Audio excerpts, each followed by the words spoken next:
Eh bien salut à toutes et à tous, bienvenue dans cette nouvelle vidéo. Ça fait longtemps qu'on s'est pas vu, ça fait presque un mois. Toutes mes excuses, je suis malade, ça fait quelques temps déjà, ça fait un mois que je suis malade en fait. Pour ceux que ça intéresse, j'ai une rhino-sinusite, bronchite, les trois en même temps. Donc c'est un vrai régal et une vie exceptionnelle que je mène depuis un mois, c'est-à-dire à me moucher, à tousser et à pas dormir et à bouffer des médicaments toute la journée. Ça va sur le mieux, ok, donc c'est pour ça que je reprends les vidéos. Mais si vous constatez que j'ai une voix un peu chelou, c'est normal. C'est parce que j'ai tout simplement plus de gorge. Elle est partie en vacances il y a de cela maintenant un mois et elle n'a pas envie de revenir. Trêve de médicamentation. On se retrouve aujourd'hui pour parler, encore une fois, de productivité puisque c'est le sujet de ma chaîne, organisation productivité. Tu connais si tu me suis. Et aujourd'hui, on va voir ensemble quelque chose qui va te permettre de gagner énormément en productivité, qui va te permettre également de gagner énormément en confort de vie. Donc sans plus attendre, on va passer directement au sujet de la vidéo. Mais juste avant qu'on commence, je t'invite à t'abonner à cette chaîne YouTube si le contenu t'intéresse, si la vidéo t'a plu, je te remercie d'avance. Alors tu as certainement déjà remarqué, lorsque tu veux travailler sur un projet, sur un gros projet et que tu as besoin de beaucoup de temps pour travailler, que ça te prend tout simplement des grosses sessions de travail, des 3, des 4, des 5, des 6 heures parfois, tu vas toujours avoir ta semaine, et c'est normal, des moments où tu vas être stoppé dans ton travail par des activités annexes qui n'ont rien à faire dans ton projet, mais que tu es obligé de faire quand même. Aller chercher un colis à la poste, emmener quelqu'un au travail, j'en sais rien, aller acheter un truc à Carrefour.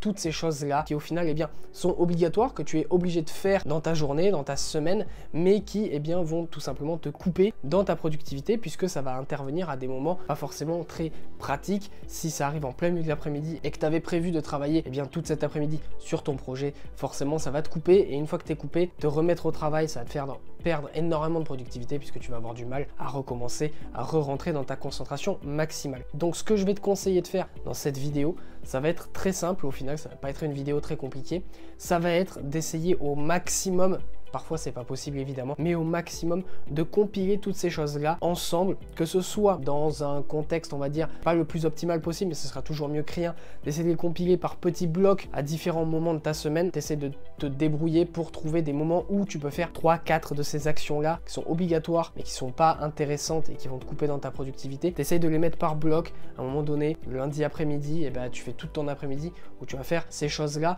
et si possible, vraiment le plus optimal possible évidemment, mais c'est pas toujours possible, ça fait 3 ou 4 fois que je dis possible là quand même, c'est tout simplement de faire une journée entière qui va être dédiée à ça, à tous les trucs que t'as pas envie de faire, tous les trucs qui vont te bloquer des créneaux horaires dans ta semaine, tu les compiles tous au même moment, le même jour de ta journée, et une fois que c'est fait, tu sais que cette journée elle est morte pour travailler, tant pis, mais une fois que c'est fait au moins, pour tout le restant de ta semaine, tu seras tout simplement tranquille. Et au final, cette astuce-là, tu peux l'utiliser pour pas mal de choses. Imaginons par exemple que tu as l'habitude de faire tes courses pour la semaine ou pour les 2 semaines le lundi, ok, et que tu as entraînement de foot le jeudi. Ok, bien, ce que moi je vais te conseiller de faire, si l'entraînement de foot évidemment tu peux pas le bouger, en principe les entraînements de sport, tout ça, si c'est en club, tu peux pas forcément les mettre aux horaires que tu as envie de faire, c'est de t'entraîner puis d'aller faire les courses, ou de faire les courses puis de t'entraîner. Mais au moins tu optimises ça, c'est-à-dire que tu prends un moment de ta semaine où tu peux choisir l'horaire de ce que tu vas faire et tu vas l'emmener vers un endroit où tu ne peux rien faire de toute façon pour changer cet horaire.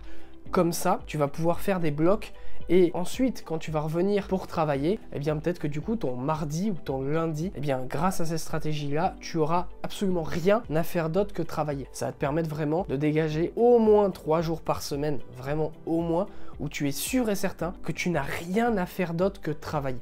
Comme ça, au moins, tu seras tranquille et tu pourras vraiment avancer sur tes projets. Puisque ce qui va le plus te casser dans ta productivité, ce qui va le plus te ralentir sur tes projets, c'est pas forcément le temps que tu vas mettre à travailler sur différents points, c'est le temps que tu ne vas pas travailler puisque tu auras d'autres choses à faire, et encore pire, le temps que tu vas devoir mettre à te remettre sur une action que tu avais commencé avant juste parce que tu as dû partir à droite à gauche. Donc voilà, c'est tout pour cette vidéo, c'était une petite astuce que j'avais envie de te donner. Les vidéos de cette semaine vont être des vidéos assez courtes comme ça là, de 5-6 minutes. Je vais toutes les tourner en même temps, donc là c'est la première, je vais tourner les 2 autres d'affilée histoire d'économiser un maximum ma voix.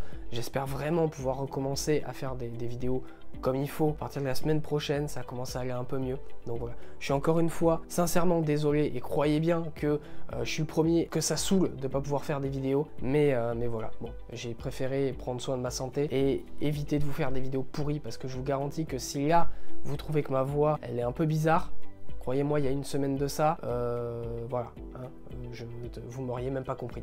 Donc voilà. En attendant, merci à ceux qui seront au rendez-vous après ce mois de vacances. Et on se dit à très vite, on se dit à après-demain pour une nouvelle vidéo. En attendant, eh bien, restez forts et restez focus et prenez soin de vous.